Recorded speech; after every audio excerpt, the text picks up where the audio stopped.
picture the most sophisticated, sprawling power structure on Earth. Right. A system that's so dominant, it has essentially eradicated all of its external threats. Yeah, complete, total control. Exactly. It dictates the economy, the culture, the very laws of the known world. Now, imagine waking up one morning to find that this entire colossal machine is just tearing itself to pieces from the inside out. Which is wild to think about. Right. And not because of a foreign invasion, not because of an economic crash, but simply because the people sitting in the executive chairs have completely lost their moral compass. It is a terrifying scenario. And it is precisely the reality of the Roman Empire in the year AD 69. Welcome to today's deep dive into the source material. We are plunging into the bloody, chaotic, and honestly completely unhinged world of ancient Rome. Very unhinged. Yeah, we're focusing specifically on the infamous year of the four emperors. Such a crazy period. It really is. And our map for this journey is the classic work, the Histories, by the Roman statesman and historian Cornelius Tacitus. We're using the translation by W. Hamilton Fyfe. A great translation, by the way. Definitely. And our mission for today's deep dive is to really extract Tacitus's incredibly sharp views on morality and leadership. Because he had such a unique vantage point, right? Exactly. He was the ultimate insider, a guy who was a high-ranking participant in the Roman government while simultaneously acting as this sharp-eyed observer of its total systemic collapse. Yeah, it's a period that Tacitus himself describes as rich in vicissitudes, grim with warfare, torn by civil strife, a tale of horror even during times of peace. Which is quite a hook. I mean, we are looking at a 12-month window where 4 different emperors are violently slain by the sword. 4 in 1 year. In just 1 year, plus 3 separate massive civil wars just tearing the Italian landscape apart. And on top of all that, the sacred Capitol building in Rome, the absolute heart of the empire, is burned to the ground by Roman hands. So what does this all mean?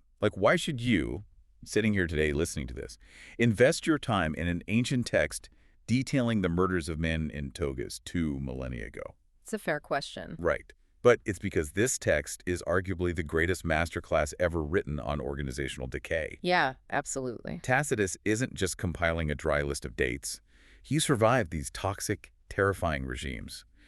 And he decided to write the unvarnished account of how power actually corrupts. And how that corruption destroys the very machinery of the state. Exactly. But before we can really parse the harsh judgments that Tacitus passes on these leaders, we kind of have to understand the specific lens he's looking through.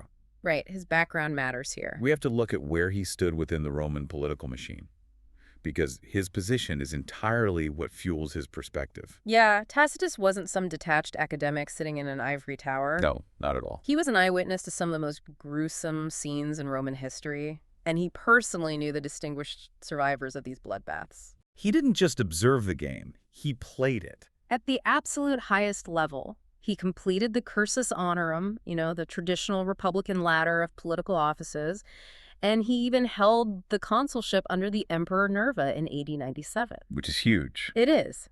But what's fascinating here is how that very success alienated him from the system he served. How so? Well, as a highly trained orator, Tacitus realized that under the strong autocratic government of the emperors, politics had just evolved into what he calls a dull farce. Wow, a dull farce. Yeah. His own great skill, his ability to persuade and debate, was practically useless. Because the real decisions weren't being made in brilliant Senate debates anymore, right? Exactly. The Senate was just going through the motions. The actual decisions were made behind closed doors by the emperor, his freedmen, and the military commanders. Which must have been incredibly frustrating for him. Absolutely.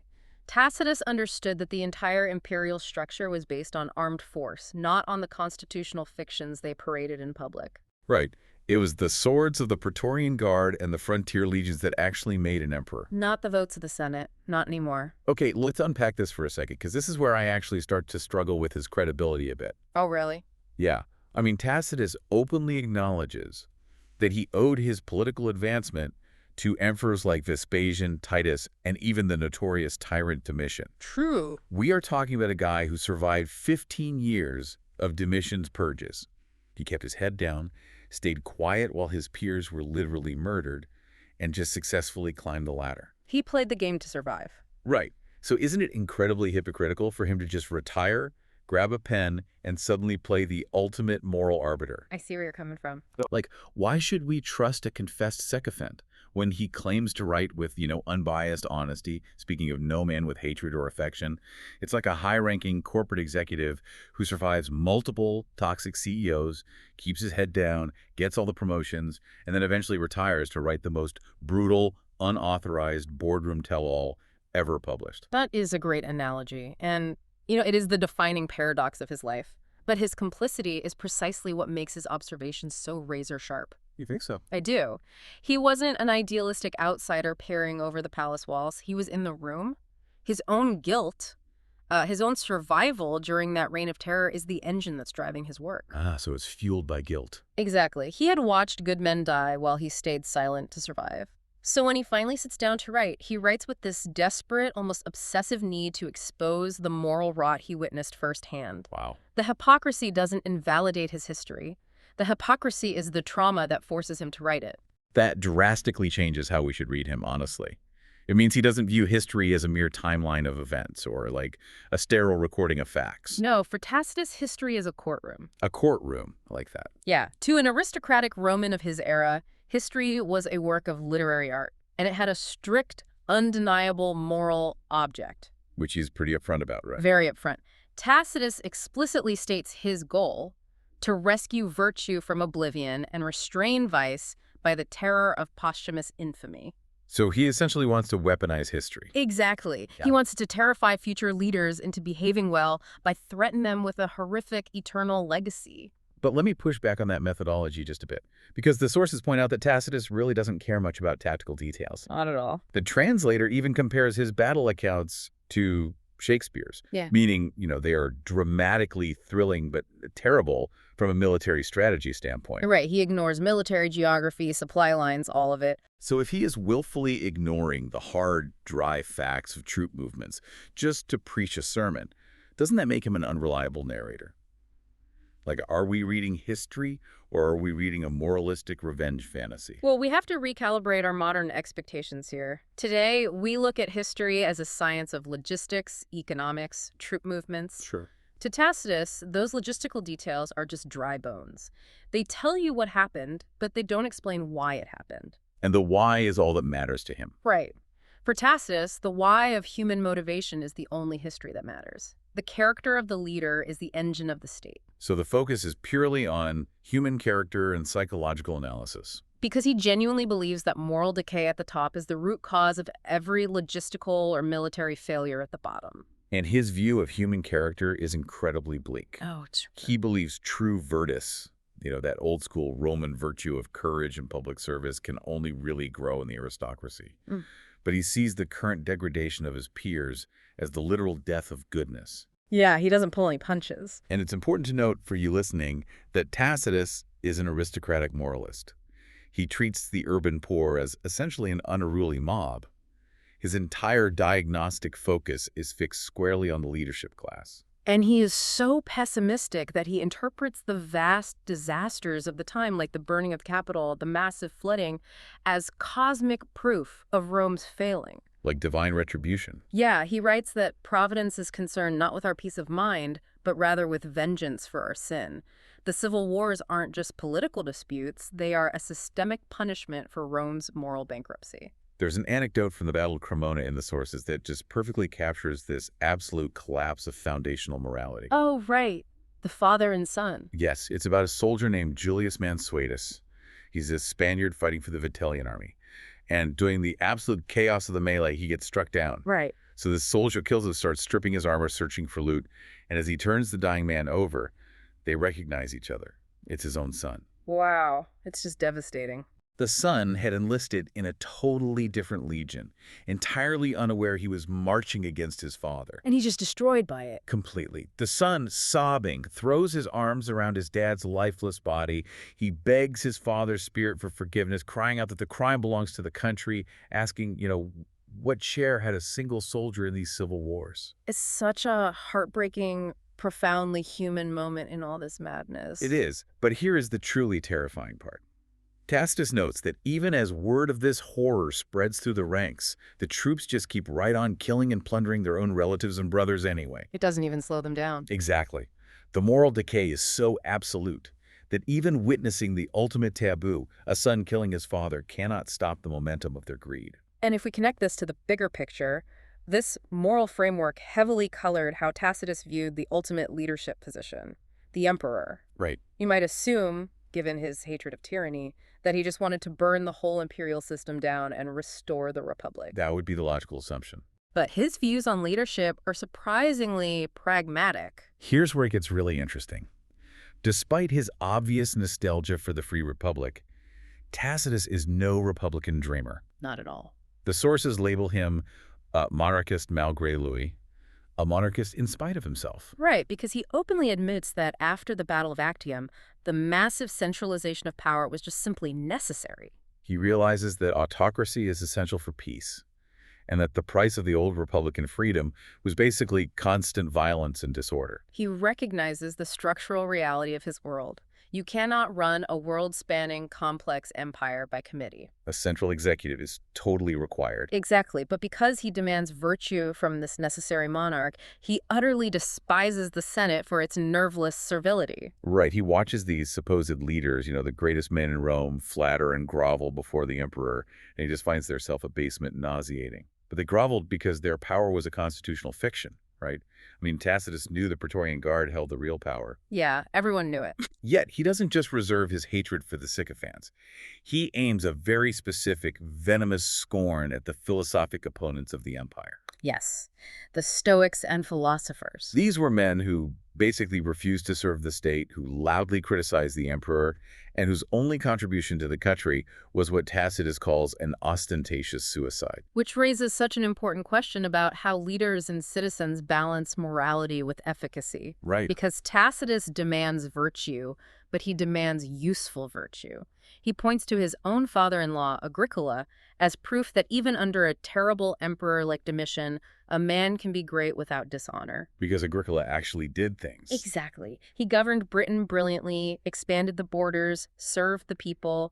Tacitus's conclusion is profoundly pragmatic. You pray for good emperors, but you put up with bad ones and you do your job. He has zero patience for performative martyrs. None. He's essentially saying, look, your dramatic, highly publicized death doesn't fix the aqueducts, it doesn't feed the provinces, and it doesn't stabilize the frontier. It just strokes your own ego. It's an incredible tension in his writing.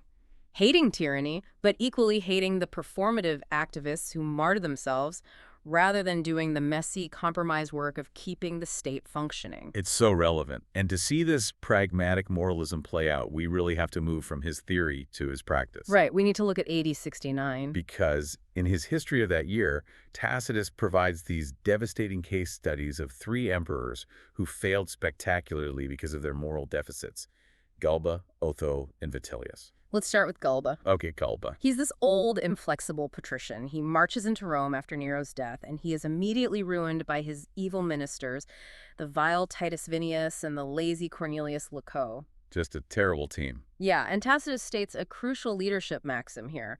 A good prince governed by evil ministers is as dangerous as if he were evil himself. Wow, that's a great quote. But Galba's own personal failing was his complete inability to read the room. Totally blind to reality. He tried to be virtuous in this very rigid, antiquated way.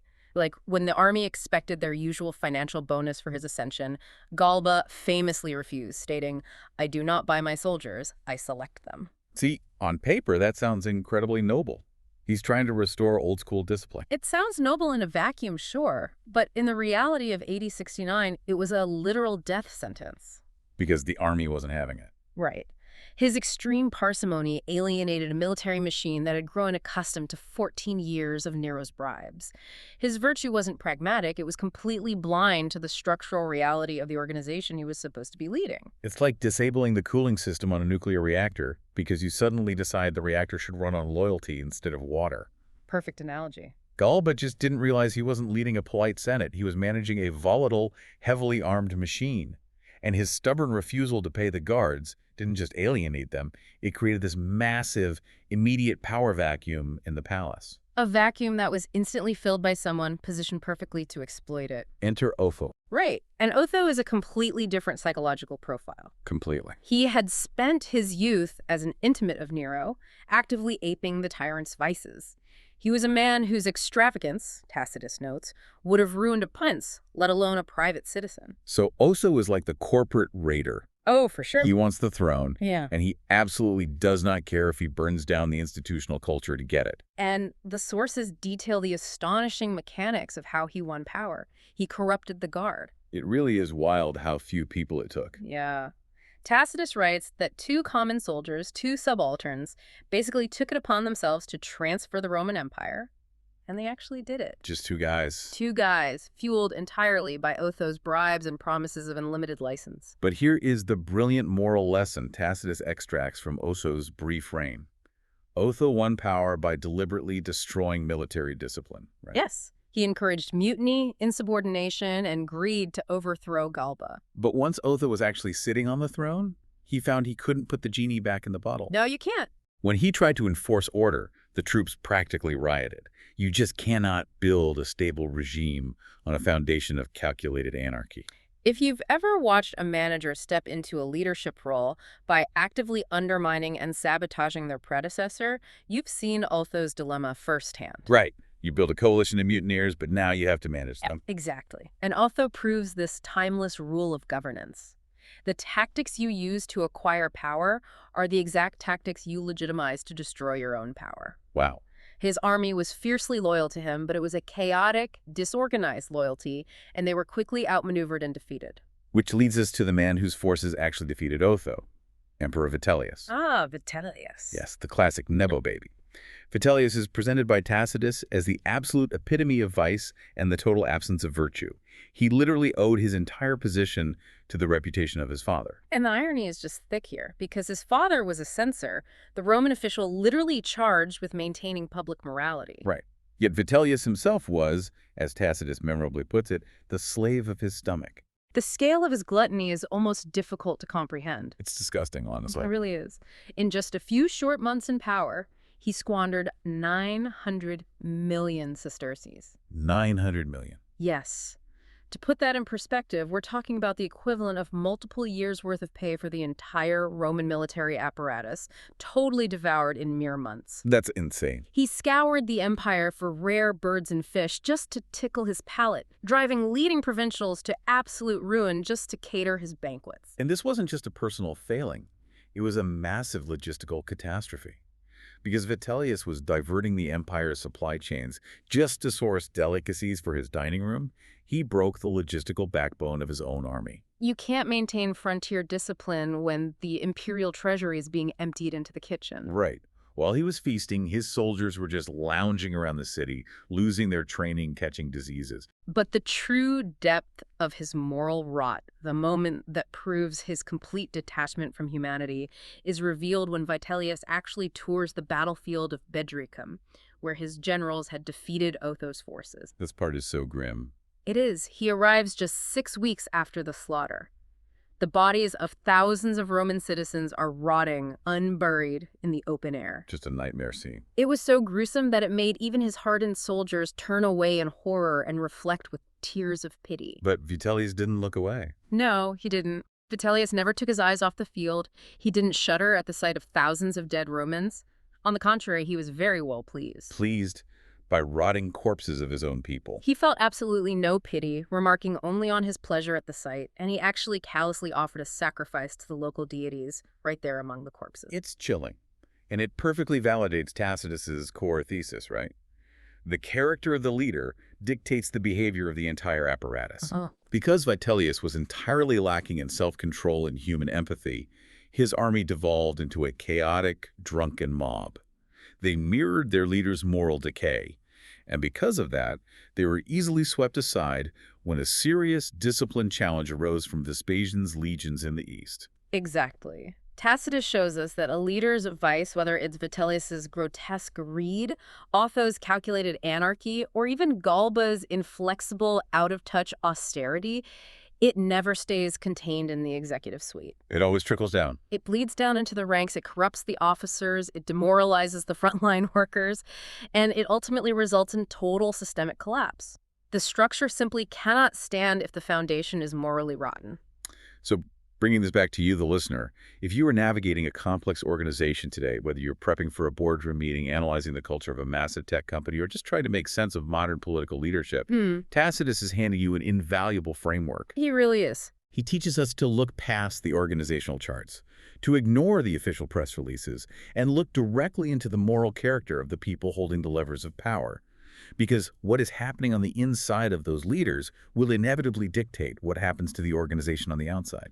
Tacitus, functioning as both a traumatized participant in the system and a razor-sharp observer of it, proves that the moral character of a leader is not a secondary trait. It's not just a nice to have. Exactly. It's not a bullet point on a resume. It is the very foundation of organizational survival. Which leaves us with a final thought for you to chew on today. Think back to Tacitus's intense disdain for those philosophic opponents of his time, the men who chose what he called ostentatious suicide and grand performative martyrdom over the messy, pragmatic reality of actually serving the state. The performative outrage crowd. Right. Building on that, look around our modern era. We live in a world of information overload, completely defined by endless performative outrage on social media. So ask yourself, who are the leaders today committing their own modern versions of ostentatious suicide? That's a great question. Who is sacrificing real, pragmatic progress just to hear the applause of their followers, rather than doing the quiet, morally complex, and honestly difficult work of actually governing? Because it is always much easier to tear the building down to gain the applause of the crowd than it is to quietly shore up the pillars in the dark. It always comes back to the pillars. You can polish the glass on the outside of the machine all you want. You can give it a fresh coat of paint, write a brand new mission statement. But if the foundation is quietly crumbling into dust, it's only a matter of time before the wind blows.